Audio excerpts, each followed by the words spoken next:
Mr. President, Your Excellencies, ladies and gentlemen, may the peace, mercy, and blessings of God be upon you.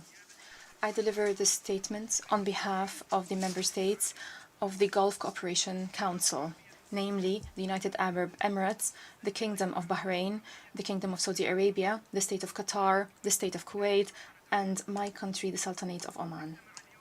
We meet today at this emergency special session, unfortunately, as the Security Council has been unable for days to take a united stance on what is transpiring in the occupied Palestinian territories, especially the Gaza Strip, and on the aggression by Israeli occupation forces against innocent civilians. This is a cause for concern for us all and must be condemned by the international community. A siege, starvation, collective punishment, cutting off water and electricity supplies, denial of the delivery of the most basic necessities of life. The GCC condemns violence in the Gaza Strip and calls upon the international community to stand resolutely against it, as this violence is inconsistent with international law and international humanitarian law. It is running roughshod over the principles of the Forced Geneva Convention of 1949, which compel Israel, the occupying power, to protect civilians in times of war. Mr. President, the United Nations indicates that more than 6,500 Palestinian citizens in Gaza have been martyred so far, among them 2,300 children and 1,200 women, and a number of international staff working for UNRWA. Not to mention the number of the injured and those sustaining serious injuries. Those are more than 17,000. What is happening today in the Gaza Strip is unacceptable, but it will not deter the Palestinian people from demanding its legitimate, inalienable rights, chief among them the right to self-determination and the right to establish an independent Palestinian state with East Jerusalem as its capital. The Palestinian people decided, just as other peoples that suffered from occupation decided to end occupation. The reality is clear to us all, and nothing will change it.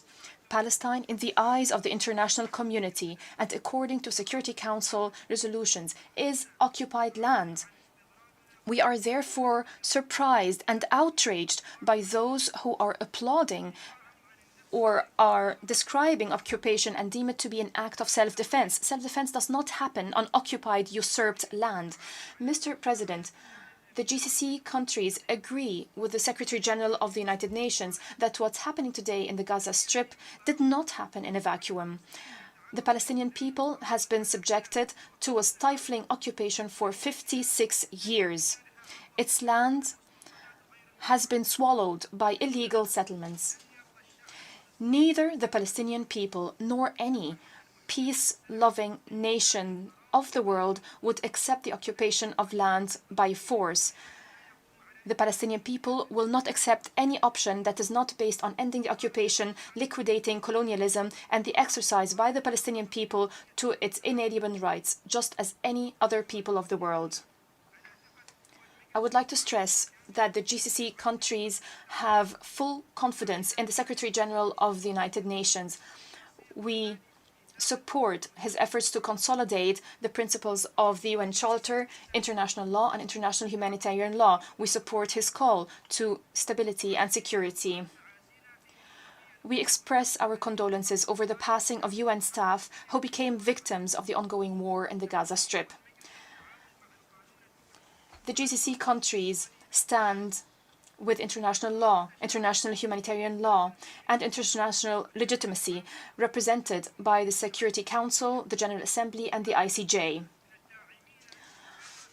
We support the Arab Peace Initiative. We support a just and comprehensive peace that lays the foundation for a new chapter of peaceful coexistence and security for all peoples in the Middle East. a peace that ends decades of killing, of violence, persecution and systematic violation. Against the above, the GCC countries calls upon all member states to vote for the draft resolution tabled by the Hashemite Kingdom of Jordan and to work on an immediate ceasefire. Ensure the urgent delivery of humanitarian aid to Gaza, including food, water, fuel and medication without any obstacles. To stop the siege, the Israeli siege on Gaza and resume supply of electricity and water, and to refrain from any plans to forcibly displace the civilian population. I thank you. This has been the Nod News Network. Transmission complete.